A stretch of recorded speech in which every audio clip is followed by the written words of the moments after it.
All right, MSP leaders, ensuring that you have the right number of techs and engineers can be a constant struggle. As a former MSP owner and coach, I faced this challenge many times, and over time have built a process to shift from gut feel to trusting the metrics. So if you're tired of not knowing whether it's time to hire just to keep up, or it's time to bring on clients to fill capacity, we got your back today, so let's dig in. All right, so here's the situation. Your team is stressed and you're afraid you might be pushing them a little too hard. At the same time, you're likely hearing from clients that ticket times are slowing down or maybe projects aren't being completed on time. Your team is begging you to hire more team members just to be able to keep up, and you just want to turn to a metric to help understand if it's really time or not. Historically, you've won off gut feel or have tried to use a few metrics like utilization to understand how busy the team is. But they're begging you for more help and you think you need to hire, but you would love to have a metric tell you whether it's time or not. So you turn to one of two metrics that we typically use to understand if we're spending the right amount on our service salaries based on our service revenue. And that's going to be service wages compared to service revenue, or the W2 multiplier. Now, these two metrics are going to tell you the same story. How much are you spending on people versus how much you're receiving on revenue?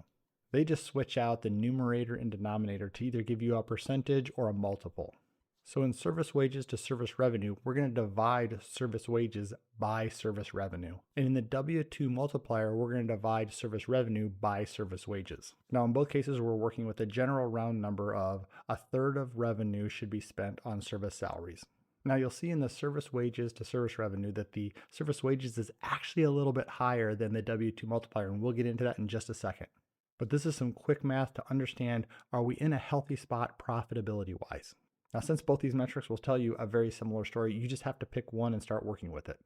We'll go over pros and cons of each of these in just a second, but first I want to show you why we have a different salary number. While both of these metrics include technical resources under service wages, the service salaries to service revenue is going to look holistically at the company to see who is adding value to service delivery. So service salaries to service revenue can include dispatchers, service managers, even VCIO if they're always fixing problems from the service delivery side, where W2 is just technical resource wages.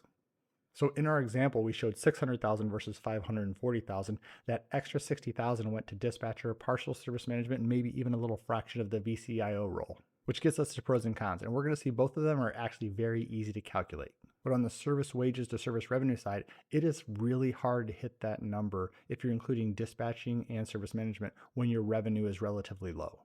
Under $1.5 million in service revenue, it's going to be challenging to get to 33%. It's just hard to add the salaries from dispatch and service management into that bucket and still reach service delivery goals. So while both these metrics will work, we typically lean to the W2 multiplier because it scales with smaller MSPs up to larger MSPs and allows you to work on other challenges as you go. To properly calculate these KPIs, we have to have a couple of numbers that are really defined. First is service wages, and when we're talking about this number, we're just saying salary. It's the employee pre-tax amount. We don't add in benefits or any taxes that we would pay.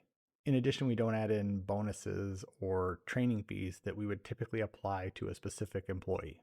Now, some formulas might add that in, but we're really trying to keep this simple and just do quick math. So in our service wages example, we have 2 technicians, 3 engineers, and 3 senior engineers, giving us a total of $540,000 in service wages. On the service revenue side, we're going to say that's made up of 3 revenue pools. Service agreements, and when we say service agreements, we specifically mean people-based agreement like managed services, cybersecurity, BCDR, compliance alignment, or anything that is people-based or will have people hours in it. We don't want to include agreements that are product-based because that'll really throw off our numbers. We're also going to include any project labor and any hourly labor. So if we quickly go back and look at our 2 metrics, we're going to say, hey, we're targeting 33% for service wages to service revenue and 3x for the W2 multiplier. And we realize we're not quite hitting those numbers, meaning we're paying a little bit too much in service wages for the service revenue we have.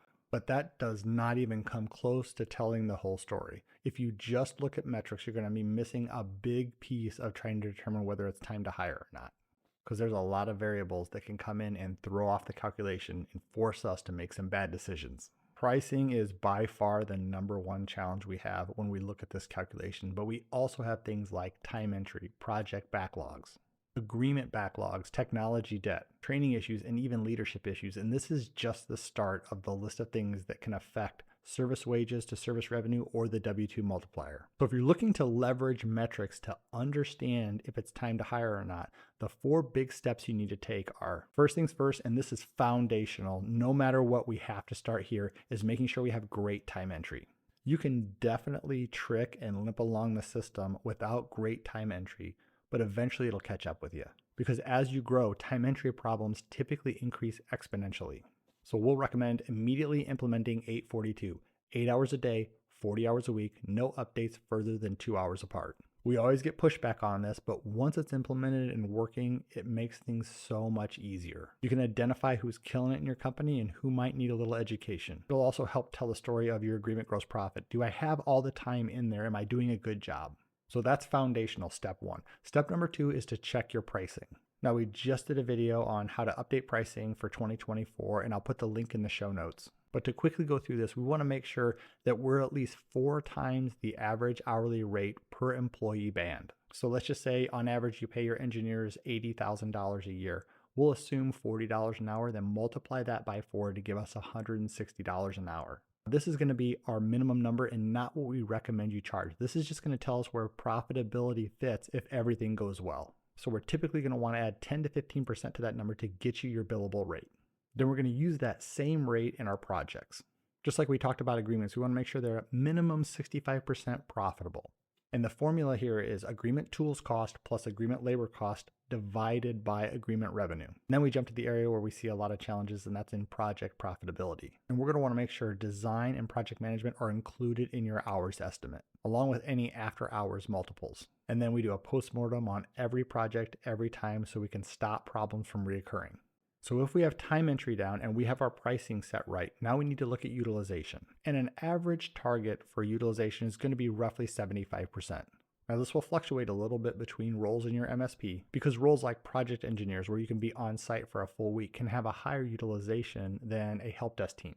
And this is a metric you'll have to figure out for yourself because based on your sick time, your vacation time, how many meetings you expect them to attend, your time entry policies like wrap time, all of those variables can change this number. And we're going to consider an hour utilized if it is a role-based task.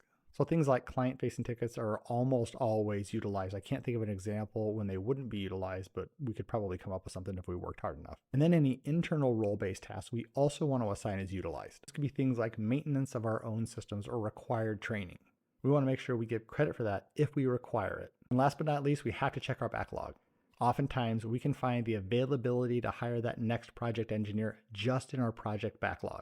We often find $100,000, $300,000, even $500,000 in project backlog, where if that MSP hired a project engineer, they could start executing on that right away. And we also have to look at agreement backlog. And what agreement backlog tells us is, are we doing 100% of everything we promise for our clients? Are there maintenance items that we're kicking down the road because we just don't have time to complete them?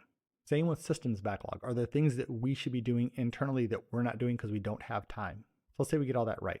We have great pricing, our time entry solid, our utilization's on point, and our backlog is minimal. And we run these numbers. What are they going to tell us? So if you're in the service wages to service revenue side, and again, we're targeting 33%, if you're below 33%, we're typically going to say you are properly staffed. And again, this is just based on revenue, saying the amount of revenue that's coming in supports the number of team members you have assigned. So in that case, we typically need to start looking at team and client satisfaction. Because if we go much lower than 30%, we're going to be pretty sure we're putting a lot of stress on that team because typically they can't support that much work. Now, if you're above 33%, we would typically say you have capacity. And again, this is making sure everything else is correct in our organization. We're using this metric after time entry, pricing, utilization, and backlogs have been addressed. So if that's the case and teams are still stressed, we might have a knowledge gap. Or you could be paying at the top end of a salary bracket for every employee, and you're just spending more money on your team to bring them in. Now, since the W2 multiplier is the inverse of this, if we're low on our W2 multiplier, that would mean we typically have capacity. And if we don't feel like we have capacity, it could be a knowledge issue or general wages. And if you're over 3x, we would typically say that's a good thing, but you could be at risk for team burnout or client satisfaction issues. So we'll jump into 3 different common situations that we have and how we can attack them. First is pricing's low, utilization's high, client satisfaction is moderate, and backlog is high. This is typically a tough situation for MSPs because they typically don't have the cash to hire, but they realize they need to. So we're going to challenge you in 3 areas. First, update your pricing. Do that quickly to make sure that you're charging the right amount for the impact you're making. Second part of this is the hard part. Review all of your agreements for consistently unprofitable clients. This will free up capacity if you let those go. This is always tough in MSPs because we never want to give up revenue, but we may find that we're actually spending money to keep that client. And if we get rid of that client because they're unprofitable, we can free up capacity to catch up in all the areas and we won't have to hire. Because if you think about it, for every $50,000 employee that you hire, you have to bring on an additional $150,000 in service revenue. We're also going to recommend really looking at your project backlog to see if you can hire just on that factor, because it'll have a multiplier effect. It will bring more revenue in to help cover that employee, and it will also reduce technology debt in your clients' environments, hopefully reducing work in all other areas. Second most common situation we have is pricing is low, utilization is low, client satisfaction is high, and backlog is high. Now, this is a tricky situation because this typically happens in smaller MSPs where they think things are really going well, but they have a problem in front of them. And that problem is going to be the next level of leadership needed. Eventually, you're going to have to hire a tier of leaders to come in to help support your staff. And if we have chronically low pricing, it makes this step very, very hard. And a lot of times we'll have a time entry issue with low utilization and a high backlog, because it's pretty rare that we have people just sitting around. Typically they're working pretty hard. And if they're working hard, but they're showing a low utilization and high backlog, it means there's a gap in the data. And in this situation, if we have a high backlog, again, we can consider hiring just on project backlog to bring in revenue and reduce client technology debt. And the last situation is the price is right, utilization is high, client satisfaction is high, and backlog is good. This MSP is in a good spot, and having your pricing right is going to help you prepare for that next level of leadership that's necessary. And in this situation, we're typically going to hire based on that metric. And we're going to expect our W2 multiplier to be a little bit higher in this situation because our pricing is right, our utilization is high, meaning we're getting a lot of work out the door, our client satisfaction is high, meaning they're happy with our service, and our backlog is in a good spot. Now, I wish it was as simple as looking at a metric to hire an employee in an MSP world. But for good and for bad, there's a few things that just need to be worked out and need to be really nailed down before we start leveraging that metric too much. Time entry following 842. Pricing, making sure you're at least 4x, hopefully 4.5x your hourly rate, and 65% profitable for your agreements, and at least 100% billable for your projects. You have a great calculation that you're using for utilization, and you're keeping your backlog in check. With all 4 of those things true, you can generally lean on that W2 metric to help you understand whether it really is time to hire or not. But the great part of getting those 4 other things nailed down is you typically know when it's time to hire before you even look at the metric. Because with great data, great pricing, great utilization, and a great backlog, you're going to be in touch with your service delivery and your clients, and you're going to know when it's time to bring someone in. And once you get in that situation and your profits are healthy, oftentimes you'll even pre-hire to sustain that next level of growth. I'm Jim Peterson, Principal Solution Advisor at ConnectWise, and we're here to help. Between our IT Nation Evolve team, where you can sit in a room with other owners, our service leadership, and our SLI metrics that'll help you understand where you fall, we can provide you great data to know when it's time to hire, along with a lot of other metrics to ensure you have a healthy MSP. So if you're ready for that next step, hit us up. And if this video was helpful at all, please like and subscribe.